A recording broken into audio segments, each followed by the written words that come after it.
choosing a slaughter rest. Berknot's kinsman, he was mightily cut down, his sister's son, with a sword.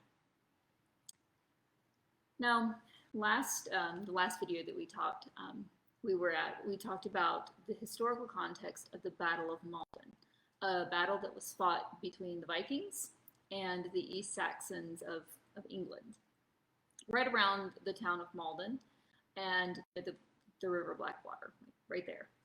So today what we're going to do is actually look at the poem where a lot of these details come from, and in fact, part of why we remember this battle anyway, because we have this poem that was written about the defeat of British, or the English, the defeat of the Saxons and their leader. Now, quick note on pronunciation. I'm going to slaughter the pronunciation in the same way the slaughter wolves took on the Saxons. So I'm going to apologize to those of you who know the Old English. Let's move on. So the Battle of Maldon, the poem, was of course written after 991, and a lot of scholars think it was written still in the 990s. So sometime within the time frame of the memory of the battle, and probably, given the details, written by someone who was actually at the battle, who took part in it. And of course, it's a poem, so it's not 100% accurate, and there's a lot of set speeches, especially toward the end, where probably that's not how it went down, but the sentiment of that time period is captured in these poems, in these set speeches. So we're talking about the sentiment of the time period. Even though we have like Vikings versus Saxons, really they're all from the same area at some point. So a lot of the Saxons had come over from the Scandinavian countries or from Europe, and had actually either just settled in England or been part of some conquering people. So when they got there, they settled, and then now they're facing, not cousins, but similar mindsets to what they're having. So even though at this point you're looking at the English as being more Christianized, they are keeping some of the warrior mindset and the warrior culture of the Vikings that they're facing. So there's still the idea of dying in battle gloriously, loyalty to your commander, which I know that in a lot, it's still a warrior ethos, and the idea that if you came back, your warrior, if your leader was killed in battle and you survived, you didn't just fight to the death, that you were a coward. So in this poem, that's when you get to the set speeches, you have these people reinforcing this ideal and then going off and living it, or well, I guess dying it. So when we look at this, we have this leader, Berknot, and I know I'm slaughtering that name. And there's actually a lot known about him, ish. Things can be exaggerated, but part of the reason that this poem is here and so profound is because he was well known in his time. He was an older man at this battle, a warrior, very high up in the hierarchy, in the structure, and then he was an alderman. And in this instance, he was very close to the power of the king, right? So he has this Essex, has this place, and he's in charge of. So as I mentioned in the previous video, the Vikings had been coming and raiding, and primarily coming, they would slaughter, of course, but they primarily were coming to steal gold and steal stuff and then leave, and using that threat of death to just continue to get what they want, to pirate things. And here we have Berknot, who is standing up to them. So when we get to the poem itself, there's actually the beginning and the end are missing, and scholars think that there's not a ton missing because of where it starts and where it ends. It starts very close. I mean, like even before the battle is joined, and it ends right before they lose or they're totally slaughtered. So in this part, when we get there, I really enjoy the beginning. I mean, I enjoyed the whole poem, honestly, but the beginning, because you start to get the feel, because you have these men who are out there going to war, and they have their horses and they send them away. And it's just little things like this. In the first part, they send the horses away, and they actually, the English did not use a lot. They used them in battle some, but they didn't use them as extensively as maybe on the continent. And so they send their horses away, and there's also the idea that that area was marshy, so it wouldn't have worked out well anyway to have the horses. And they send them away, and then in the next, the way that I scanned things, you have a man who actually releases his hawk. He knows that he can't, they're not going to go, they're not turning back. There's no cowardice, no distractions. So he sends his hawk off into the trees so that he can just be completely focused on this battle that's coming up. And it's interesting too, because, and where you'd say, okay, somebody who was a hero wrote this, because their name's called. And it's amazing, again, 1,000 years later, we're talking about these brave warriors, and they're calling them by name and even what they were doing. So we have the Saxons coming to the battle, and the Vikings right now are actually on this little island, Northy Island. Act like I've been there. I haven't, but they're on this island, and the river's in between them, so they're lined up, and the Vikings can't cross because of the tide. And when you have, so you're really focused on the Saxons first. So Bergnac gets everybody in order, and he has them, he goes through, he's encouraging them, making sure they're holding their shields right, telling them, you know, go for it, man. And then he takes his place with his Hearthguard, his loyalty. So when we're looking at this as well, we're also looking at this feared, F-Y-R-D. You have this, the expectation is that when you went to battle, you were calling up your people to come and fight. And those people were expected to own their own arms in order to fight, but that was expensive. So the wealthier you were, the better equipped you were, the better armor you had. So you would have your wealthy people with your better armaments, and then you would have your freemen, and you have your other people, and you have your peasants potentially coming out with their farming implements, which could be really handily used. So it's not as if they weren't deadly. They just didn't have the top of the line stuff. So all of these people are lined up, and then Bergnac is taking his place with the men that he's trained with, probably trained himself. And remember, he's an older warrior, so these are the people who are fiercely loyal to him. They know him, and this is where he's most comfortable. So once they're all set up, then the trash talking starts. And the Viking, they have a herald, and he always reminds me of the mouth of Sauron, except a little brasher.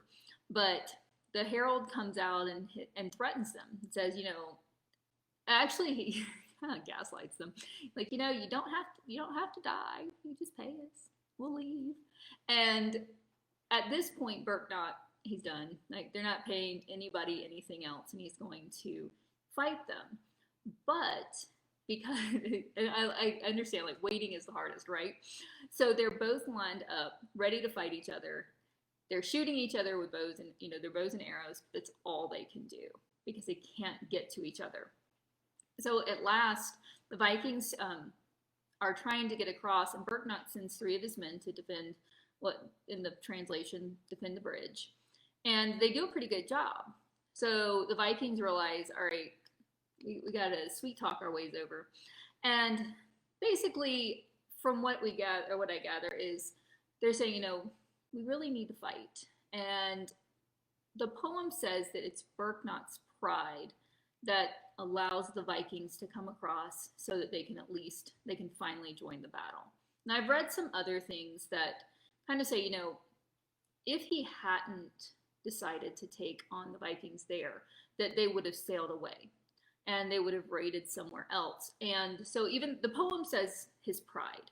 And in other commentaries that I've read, their thought is this, that there's this moral element.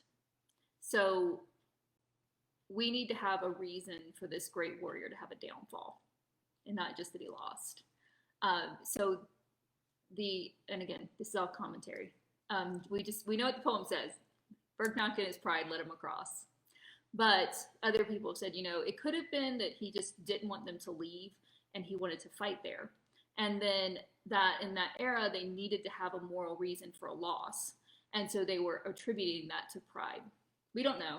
But whatever happened, Berknock lets these Vikings come across so that they can fight. And he immediately puts, the Saxons are in their shield wall and they're fighting. And this is when I teach this. There's, they talk about the different people who are killed, the young men. The young men are laying down to rest. They're dying in this battle. But there's an entire fight sequence, and I'm actually going to go over next week probably, where it's a spear fight primarily. So we'll go over the different weapons that they would have been using. And there's a spear fight scene that you can choreograph like step by step. It's so like here. But the importance of this particular spear fight scene is within the context of this, that Berknock is killed. And he's hewn down. And they actually, he's I guess it's been here, stabbed in his fighting arm. And when assuming he's right-handed. And when he tries to draw out his sword, he's too weak. He can't do it. And so he's hacked to death by these Vikings. And then right after that, and it could have been in response to that, or it just could have been, as he's dying, these guys do this. But we have these great cowards. And let's see, let me make sure. Godric, son of Otta. So this is where, I guess, where you'd say the tragedy of this comes in. So their leader is dead, but they still have the shield wall. But Godric, son of Otta, and his two brothers, they take a horse and they run off, or they take horses. But the horse that Godric takes is Berknock's. So to the rest of the men, it looks as if Berknock's retreating. So the shield wall breaks. Now, the men, the Hearthguard, those loyal to him and those who are used to battle, are there, and they know what's going on. And so this is where that idea of the set speeches come in, where, and I can imagine this in a film, in a movie, right? But each of them gives this stirring speech. I came out here to fight. I came out here to win, and I'm not leaving. Like, either the Vikings are dead or I am, or we both are. And so each of them gives a speech that's similar to that, and then they go off. And it's interesting to me. So in a lot of this literature, you have this in Beowulf, you have this in The Wanderer, and then you have this in the Battle of Maldon, this repeated refrain that but this repeated idea that beer is the ultimate in courage faking.